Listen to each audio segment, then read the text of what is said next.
Welcome, Bible lovers. I am here today on the longest day of the year to defend hardly anybody's favorite Psalm, 119. It is huge, 176 verses in all. As you recall from last time, Psalm 117 has only 2 verses. Yes, that's right, the shortest psalm has 2, but the longest has 176. You could recite 117 88 times, while I was reciting Psalm 119 just once. So in the whole body of the Psalter, Psalm 119 is the elephant in the living room.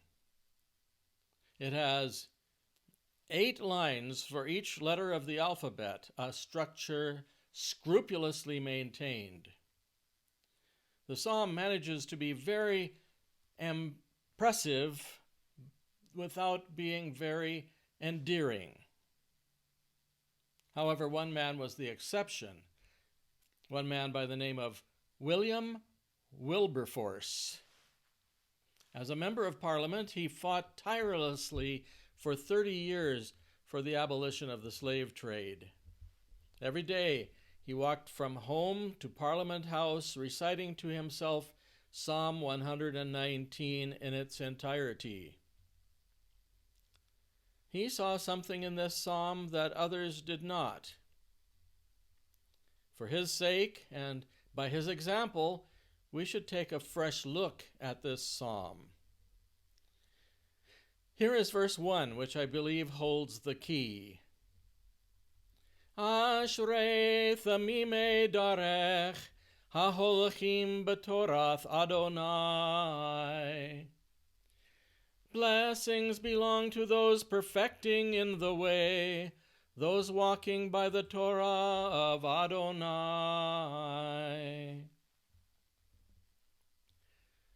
Verse 1 contains the whole psalm in miniature.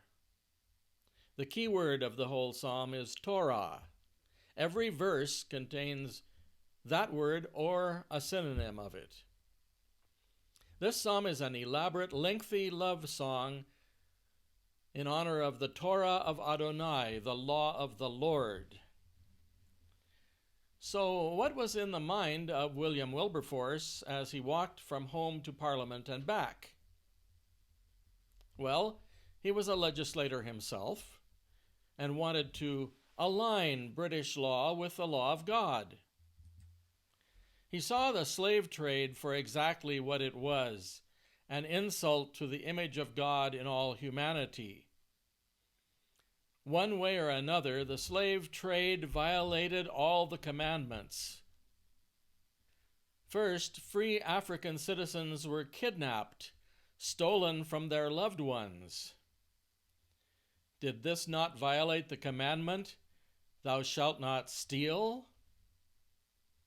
The whole slave trade was trade in stolen goods, and reception of stolen goods is itself a crime. Wilberforce knew that many slaves died en route, over 10% of them. Did this not violate the commandment, "Thou shalt not kill"?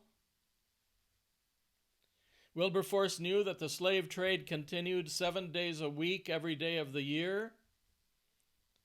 Did this not violate the commandment, "Keep holy the Lord's Day"? Finally, he knew from sailors and Marines about the abuse of slave women and children. Did this not violate the commandment? With each step Wilberforce took, he repented of the crimes against the law of God. Over the course of 30 years, he recited this psalm as many as 20,000 times. Psalm 119 was thus instrumental in the abolition of the trade and ultimately of slavery itself. Toward the end of each long walk, Wilberforce would arrive at a very important verse. Among other things, this verse is of great importance liturgically.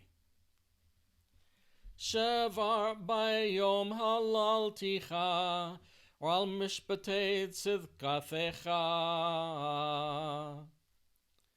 7 times in the day do I laud you for the judgments of your justice.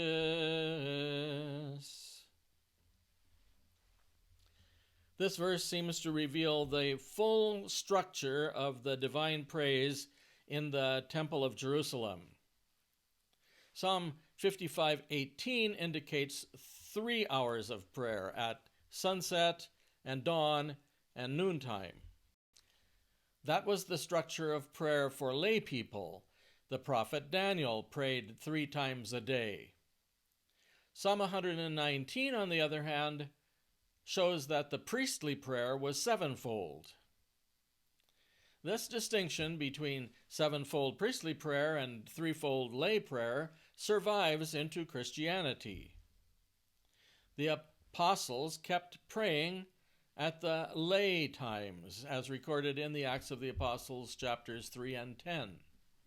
Peter and James go up to the temple to pray at the 9th hour in the afternoon. Later, Peter has a vision of heaven while praying at the 6th hour, right at noon.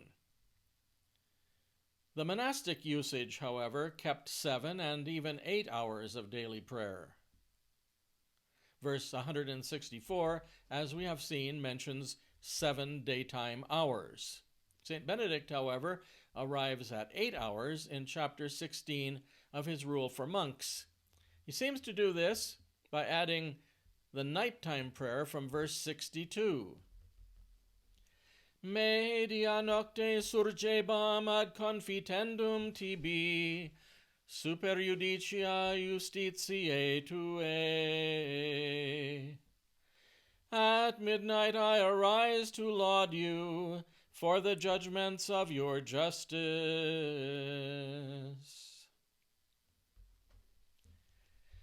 Notice that the second half of both verses is the same, for the judgments of your justice. Though separated by a full 100 verses, these two clearly show the same mind at work. Day prayer and night prayer have the same purpose: to glorify the God who comes to rule with justice. Each hour of the office has its own character, but the general purpose is the same. Many people pray once a day, others twice, some 3, some all 7, or even 8. Around the world, however, the whole church leaves no hour ungodly. Once I myself gave a little homily on Psalm 119. Eventually it became the 9th homily in my recent book, Homilies from Montana. It was 1987 in Malta, Montana, and I said this: 7 times a day will I praise you. The spirit of prayer is active at every time of the day and of the night.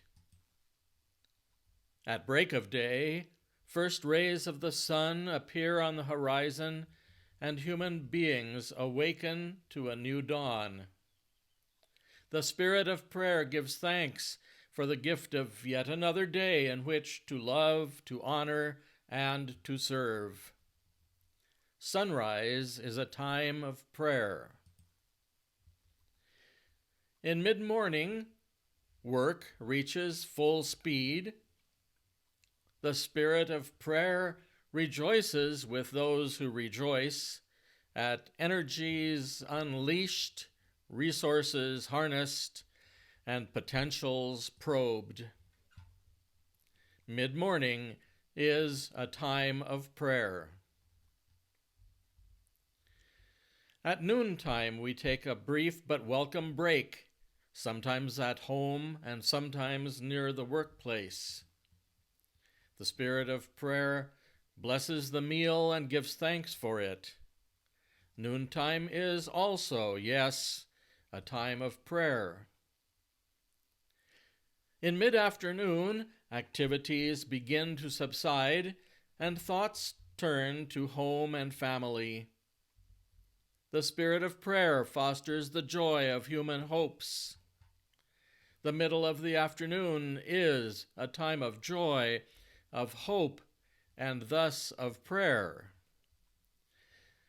The fathers of the Second Vatican Council were of the opinion, the joy and hope for people of this age are joy and hope also for disciples of Christ, and nothing found truly human can fail to resonate in their hearts.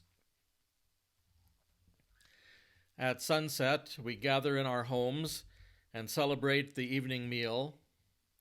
Meanwhile, the spirit of prayer blesses and gives thanks for the day's work and food and for safe reunion of the family group. Evening also is a time of prayer. In late evening, with a day's work well done, we prepare our beds and feel slumber in mind and body.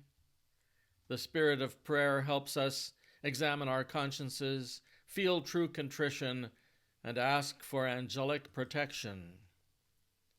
Nighttime also is a time of prayer. At midnight, while the rest of us sleep, the night owls keep vigil.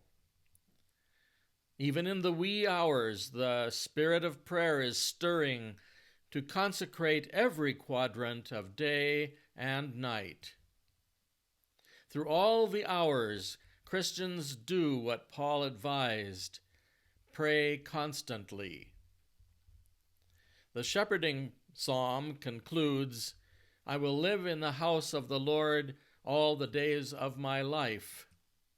That is, through all the days and all the hours of my life.